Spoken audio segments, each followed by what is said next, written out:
ہم کیا ماسک کی وجہ سے زندہ ہیں، ہم کیا سوشل ڈسٹینسنگ کی وجہ سے زندہ ہیں، ہم کیا ویکسین کی وجہ سے زندہ ہیں، ہم کیا ڈولو پوری کی وجہ سے زندہ ہیں، ہم کیا WHO کی وجہ سے زندہ ہیں، ہم کیا گورنمنٹ کی پالیسیز کی وجہ سے زندہ ہیں؟ ہم آگے کل بھی زندہ تھے اور آج بھی زندہ ہیں، تو آگے یہ زندگی ہمیں دی کس نے ہے؟ اے مسلمانوں، ماننا پڑے گا زندگی اور موت پر میرے رب کے سوا دوسرا کوئی قدرت نہیں رکھتا۔ اگر کل بھی زندہ تھے اور کورونا کال سے بچا کر صحیح سلامت یہاں پہنچے ہیں تو کسی اور کی وجہ سے نہیں ہے، بلکہ اللہ نے ہماری حفاظت کی ہے، اللہ نے ہم کو زندگی دی ہے۔ اب بتائیے، جس رب نے 2-2.5 سال کے عرصے میں اس بیماری سے ہماری اور آپ کی حفاظت کی، اس وائرس سے جس نے ہماری حفاظت کی، آج بھی کیا وقت نہیں آیا ہے اپنے اس رب کی بارگاہ میں رجوع کر لے، اپنے اس رب سے صلح کر لے، اپنے رب کی بارگاہ میں توبہ کر لے؟ میرے پیارے آقا کے پیغمبروں،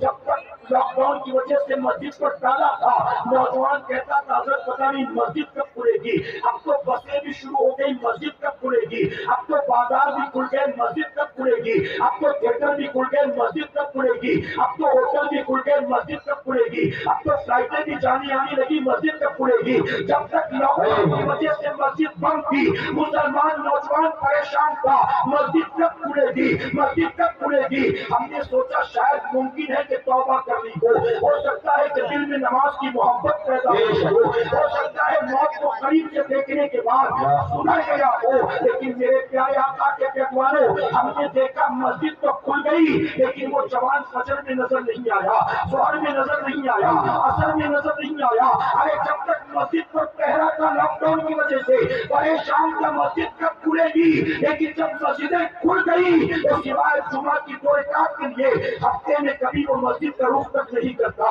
کبھی پلٹ کر اللہ کے گھر کی طرف نہیں آتا۔ میں آپ سے کہنا چاہتا ہوں، یہ ساری چیزیں ہم نے اپنی آنکھوں سے دیکھی ہے، اگر آج بھی توبہ نہیں کریں گے، آج بھی ہوش کے ناخن نہیں لیں گے، تو یاد رکھنا